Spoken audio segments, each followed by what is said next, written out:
Assalamualaikum warahmatullahi wabarakatuh. Perkenalkan, nama saya adalah Nur Adzila Aulia dengan NIM 21012119, jurusan Teknik Informatika Fakultas Teknik. Pada video kali ini, saya akan menjelaskan lagi materi yang sebelumnya sudah dijelaskan pada video di YouTube yang telah di-share oleh dosen kami, yaitu Bapak Muhammad Sabir Ramadan, M.Com. Terminologi analisa sistem. Yang pertama itu ada analisis sistem informasi, di mana pengertian dari analisa atau analisis itu adalah suatu kegiatan yang dimulai dari proses awal di dalam mempelajari serta mengevaluasi suatu bentuk permasalahan atau case yang ada.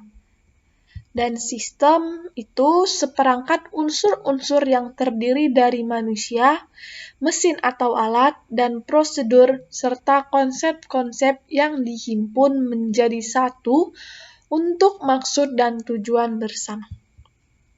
Dan informasi itu data yang telah diolah menjadi bentuk yang lebih berguna dan berarti bagi yang menerima.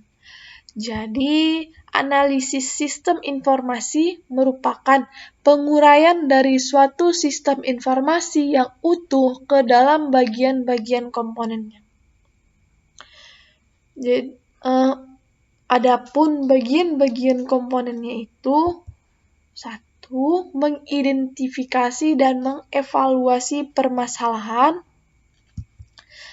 kesempatan, dan hambatan yang terjadi, dan kebutuhan yang diharapkan, sehingga dapat diusulkan perbaikannya. Selanjutnya kita akan membahas sekilas tentang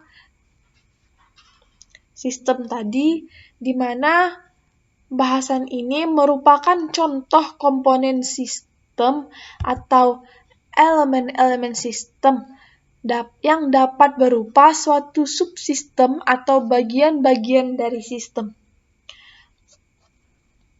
Setiap subsistem itu memiliki sifat-sifat dari sistem dan menjalankan fungsi tertentu dari sistem. Subsistem yang menjalankan fungsi tertentu dapat mempengaruhi proses sistem secara keseluruhan.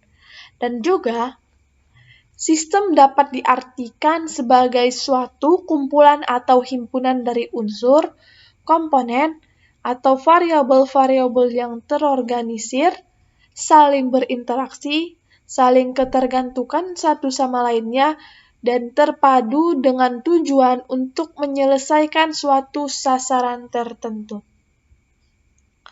Seperti yang kita lihat, ada contoh dari komponen-komponen sistem itu, yaitu mobil, di mana terdapat speedometer. Jadi speedometer itu berfungsi untuk alat ukur kecepatan suatu kendaraan atau suatu benda. Dan ada penggerak. Penggerak itu untuk menjalankan suatu benda tadi atau suatu kendaraan tersebut. Ada starter, itu untuk perangkat yang akan dijalankan atau kendaraan untuk dijalankan. Dan ada kelistrikan, di mana kelistrikan ini untuk pembangkit listrik atau energi pada suatu kendaraan. Dan ada pengereman. Pengereman itu untuk memberhentikan suatu benda yang digerakkan atau suatu kendaraan yang sedang bergerak. Dan ada lampu, di mana lampu ini berfungsi untuk memberikan cahaya, atau misal kita di jalan, itu untuk menandakan bahwa kendaraan tersebut ada, sedang di jalan. Dan selanjutnya ada pengapian. Kemudian, ada siklus pengembangan sistem. Yang pertama,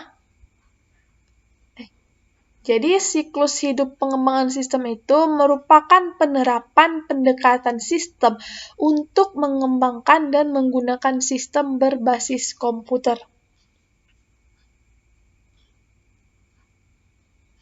Jadi, tahapan ini tuh merupakan tahapan yang kritis dan sangat penting karena kesalahan dalam tahapan ini menyebabkan kesalahan pada tahapan selanjutnya. Adapun tahapan-tahapannya itu yang pertama ada mengidentifikasi masalah, peluang, dan tujuan. Yang kedua menentukan syarat-syarat. Yang ketiga menganalisis kebutuhan sistem. Yang keempat merancang sistem yang direkomendasikan. Yang kelima mengembangkan dan mendokumentasi perangkat lunak. Yang keenam menguji dan mempertahankan sistem. Dan yang ketujuh, mengimplementasikan dan mengevaluasi sistem. Jadi, tahap analisa itu dilakukan setelah tahap perancangan sistem dan sebelum tahap desain sistem.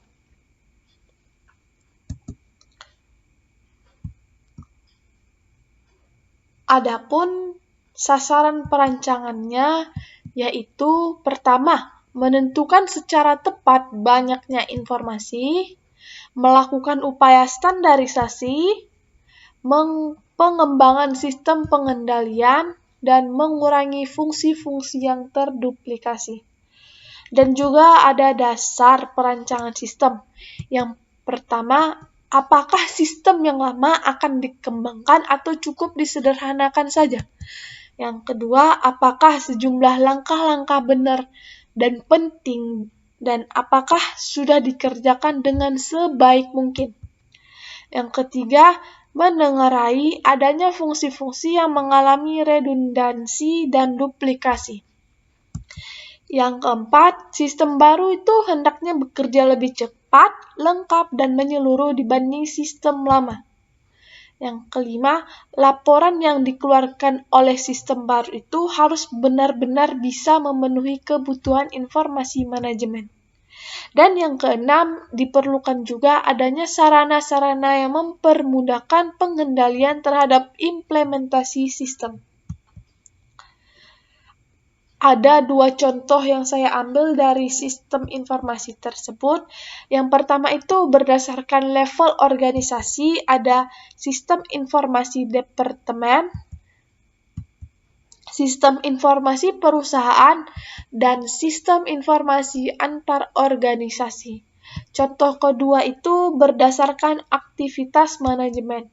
Yang pertama ada sistem informasi pengetahuan, sistem informasi operasional, sistem informasi manajerial, dan sistem informasi strategi.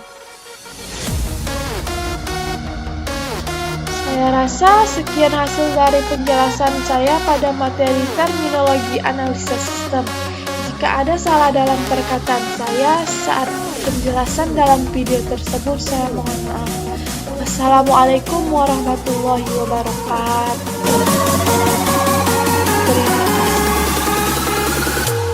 Terima kasih.